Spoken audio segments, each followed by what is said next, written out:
Hi friends, నేను మీ భాస్కర్ మేకల. So మొత్తానికి లాస్ట్ డే ఆఫ్ ఓటింగ్ ఎలా ఉంది ఏంటి అండ్ ఎలిమినేషన్ జోన్ ని ఫేస్ చేయబోయేది ఎవరు ఏంటి అనేది కూడా క్లియర్ గా మాట్లాడదాం. సో మీరు ఎవరు ఎలిమినేట్ అవుతారనుకుంటున్నారు అండ్ షాకింగ్ ఎలిమినేషన్ ఉండే ఛాన్సెస్ ఉన్నారంటే, బట్ షాకింగ్ ఎలిమినేషన్ అయితే ఏమీ లేదు. కానీ సో ఎలిమినేషన్ లో ఏదన్నా ట్విస్ట్ ఉండబోతుందా అంటే ఖచ్చితంగా ట్విస్ట్ ఉండబోతుంది. అది కూడా తనుజ చేతిలో ఉన్న అస్త్రాలతోటి, తనుజ చేతిలోనే ఉంది నిజంగానే చెప్పాలి అని అంటే. ఆమె చేతిలోనే ఎలిమినేషన్ జోన్ ను ఎవరు ఫేస్ చేయబోతున్నారు, ఎలిమినేషన్ నుంచి ఎవరు తప్పించుకోబోతున్నారు అనేది క్లారిటీ వస్తుంది. అండ్ అంతకంటే ముందు వీడియోకి ఖచ్చితంగా ఒక లైక్ వేసుకోండి. ప్లీజ్ ప్లీజ్ ప్లీజ్ ఒక లైక్ వేసుకొని వీడియో ఎండ్ వరకు చూసే ప్రయత్నం అయితే చేయండి. అండ్ మధ్యలో హైప్ అనే బటన్ వస్తుంది కదా, అది కూడా ఒకసారి క్లిక్ చేయండి. వీడియో మధ్యలో ఎక్కడైనా మీకు నచ్చింది అనుకోండి, సబ్స్క్రైబ్ చేసుకోండి. ఇంకా లేట్ చేయకుండా టాప్ పొజిషన్ చూసుకుంటే దిమ్మ తిరిగిపోతుంది. మామూలుగా లేదు, ఒక రేంజ్ లో ఓటింగ్ అయితే నడుస్తుంది. 35% తోటి టాప్ టాప్ టాప్ లేచిపోతుంది అన్నట్టుగా. సో టాప్ లేచిపోద్ది అనే రేంజ్ లో చూపిస్తుంది తనుజ ఓటింగ్ అనేది. 35% తోటి అందనంత దూరంలో, అందనంత ఎత్తులో కూర్చుంది తనుజ. పుట్టు స్వామి దరిదాపులో కూడా ఎవరు లేరు, ఎవరు రారు అన్నట్టుగా తయారైంది అనమాట. ఆ రేంజ్ ఓటింగ్ అనేది ఎక్స్పెక్ట్ చేయలేదు. ఆ రేంజ్ లో ఊహించిన దానికంటే ఎక్కువగా ఆ రేంజ్ ఓటింగ్ అనేది పడుతుందని చెప్పేసి కూడా ఎవరు అనుకోలేదు. ఇంత వార్ వన్ సైడ్ అయిపోతుంది తనుజ విషయంలో అని చెప్పేసి అయితే ఎక్స్పెక్ట్ చేయలేదు. బట్ జరిగింది అదే, జరగబోతుంది అదే అనమాట. సో 35% తోటి టాప్ పొజిషన్ లీడ్ చేస్తుంది. అండ్ సెకండ్ పొజిషన్ వచ్చేసరికి కళ్యాణ్ ఉన్నాడు. కళ్యాణ్ కి పర్సంటేజ్ తగ్గింది, మళ్ళీ 19% లో ఉన్నాడు. 20%కి వచ్చాడు రా అనుకునే లోపు మళ్ళీ 19% తోటి సెకండ్ పొజిషన్ కి పరిమితం అయిపోయాడు. అండ్ సెకండ్ పొజిషన్ లోనే ఉండిపోయాడు. ఆయన పాపం అనిపిస్తుంది, కానీ ఏమీ చేయలేము. ఎందుకంటే టాస్క్ లో లేడు. టాస్క్ లో ప్రతిసారి టాస్క్ లో ఫస్ట్ తీసేసేది మనోడినే, లేదు అని అంటే డెమోన్ పవన్ ని.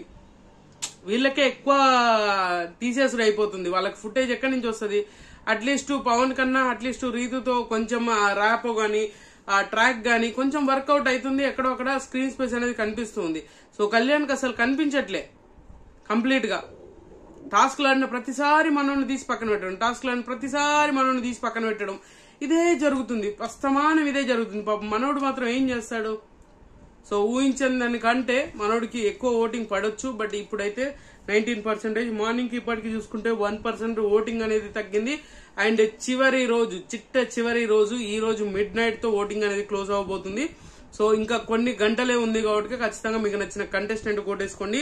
అండ్ థర్డ్ పొజిషన్ వచ్చేసరికి మాత్రం భరణి ఉన్నాడు.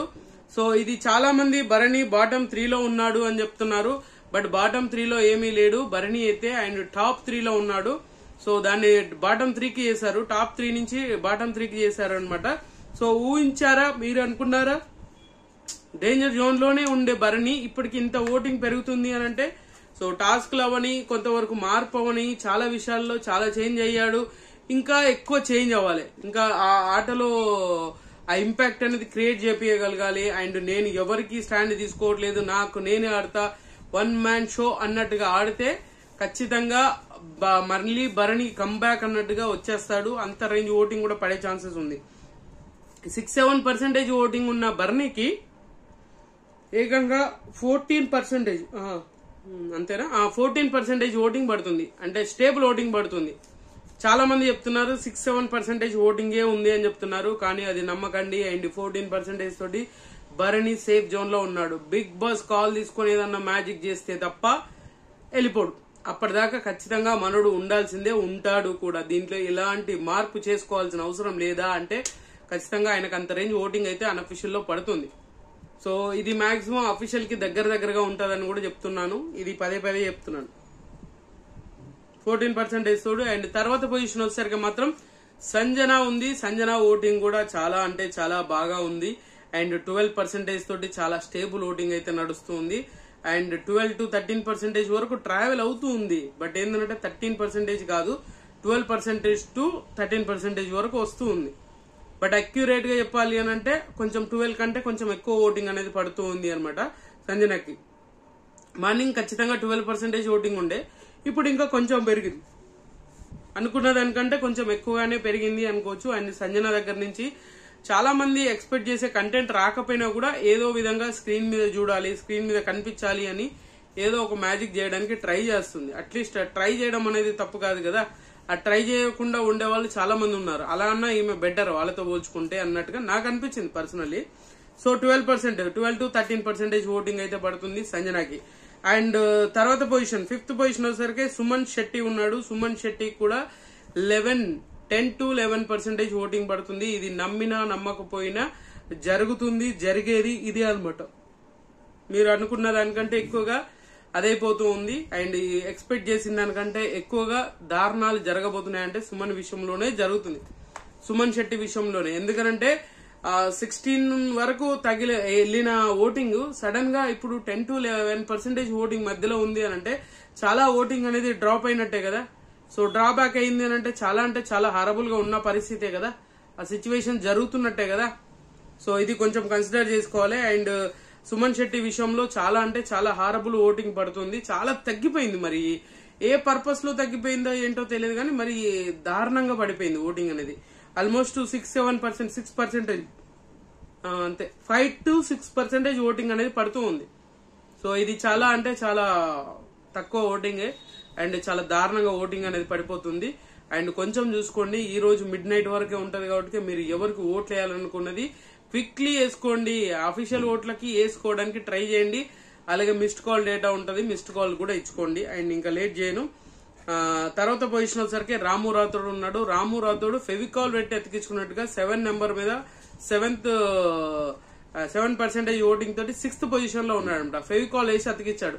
ఎంత లాగినా కూడా నేను రానంటే రాను, నేను ఇలాగే ఉంటా, నేను మీరు ఎవరు ఏమనుకున్నా ఏం చేసుకున్నా నేను దీని మీద స్టిక్ అయి ఉన్నా, నేను రాను, మనకు వచ్చే ఓపిక లేదు, నేను ఇక్కడే ఉంటా అన్నట్టుగా ఉన్నాడు రాము. అయితే రాము ఇంపాక్ట్ చూపించేంత గేమ్ పర్ఫామ్ చేయట్లేదు, ఇంపాక్ట్ చూపించేంత గొడవలు పెట్టుకోవట్లేదు, ఇంపాక్ట్ చూపించేంత కాంట్రవర్సీ చేయట్లేకపోతున్నాడు. ఏదో కంటెస్టెంట్ ఉన్నాడా అంటే ఉన్నాడు అన్నట్టుగానే ఉంది కానీ ఇంపాక్ట్ చూపించేంత కంటెంట్ అయితే రాము దగ్గర నుంచి రావట్లేదు. సో ఇది క్లియర్. అండ్ తర్వాత పొజిషన్ వచ్చేసరికి బాటమ్ రోలో ఉంది అండ్ సాయి శ్రీనివాస్. సో సాయి శ్రీనివాస్ కి 4% కి ఈయన స్టిక్ అయి ఉన్నాడు, లాస్ట్ పొజిషన్ లో ఉన్నాడు.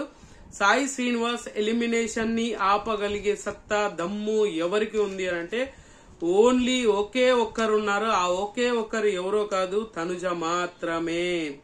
ఒకవేళ తనుజ దగ్గర ఉన్న ఆ పవర్ ఏదైతే ఉందో ఆ పవర్ యూజ్ చేస్తే తప్ప సాయి శ్రీనివాస్ ని కాపాడే దమ్ము ఎవరికి లేదు.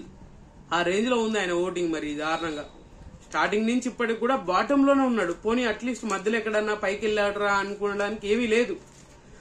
క్లియర్ కట్ గా బాటమ్ లోనే ఉంటున్నాడు కాబట్టి సో ఖచ్చితంగా మనం ఏం చేయలేము ఆ సిచ్యువేషన్ ని. ఆ సిచ్యువేషన్ హ్యాండిల్ చేయలేరు కూడా. సో మోస్ట్లీ నాకు తెలిసినంత వరకు తనుజ ఏదన్నా మార్పులు చేర్పులు చేయడానికి తనుజ చేతిలో పవర్ ఉంది కదా, ఆ పవర్ తో తప్ప మిగతా విషయాల్లో ఖచ్చితంగా చాలా క్లారిటీగా సాయి శ్రీనివాస్ ఎలిమినేటెడ్. ఇది రాసి పెట్టుకోండి, సాయి శ్రీనివాస్ ఎలిమినేట్ అవుతున్నాడు. ఇది క్లియర్ అన్నట్టుగా ఉంది అనమాట. బట్ అదొక్క మ్యాజిక్ ఏమన్నా జరిగితే మాత్రమే చేంజ్ అయ్యే ఛాన్సెస్ ఉంది. బట్ చూడాలి. డబుల్ ధమాకా అంటున్నారు కానీ డబుల్ ధమాకా అయితే లేరు మనకి వచ్చిన ఇన్ఫో ప్రకారంగా. సో పొజిషన్ చూస్తుంటే టాప్ పొజిషన్ లో తనుజ ఉంది, 2nd పొజిషన్ లో కళ్యాణ్ ఉండదు, 3rd position Bharani, 4th position వచ్చేసరికి సంజన, 5th పొజిషన్ వచ్చేసరికి Suman Shetty and 6th position వచ్చేసరికి రాము రాథోడ్, 7th పొజిషన్ వచ్చేసరికి సాయి శ్రీనివాస్. సో మొత్తానికి ఇంత దారుణాలు జరుగుతాయి అని అనుకున్నాము. బట్ టాప్ ఆర్డర్ మాత్రం ఎలాంటి దారుణాలు డ్యామేజ్లు జరగట్లేదు. మిగతా వాళ్ళందరికీ డ్యామేజ్లు జరుగుతున్నాయి, దారుణాలు జరుగుతున్నాయి. సో మొత్తానికి ఈ video last day of voting కాబట్టి మీకు నచ్చిన కంటెస్టెంట్ ఓట్ వేసుకోండి. మీరు ఎవరిని ఎలిమినేట్ అవ్వాలనుకుంటున్నారు, ఎవరికి సపోర్ట్ చేయాలనుకుంటున్నారు, ఎవరికి ఓట్లు వేస్తున్నారు అనుకుని కింద కామెంట్ చేయండి. సో ఖచ్చితంగా ఈ వీడియో మీకు నచ్చినప్పుడు నచ్చితే లైక్ చేయండి, షేర్ చేయండి, కామెంట్ చేయండి, సబ్స్క్రైబ్ చేయడం మర్చిపోదు. And good luck.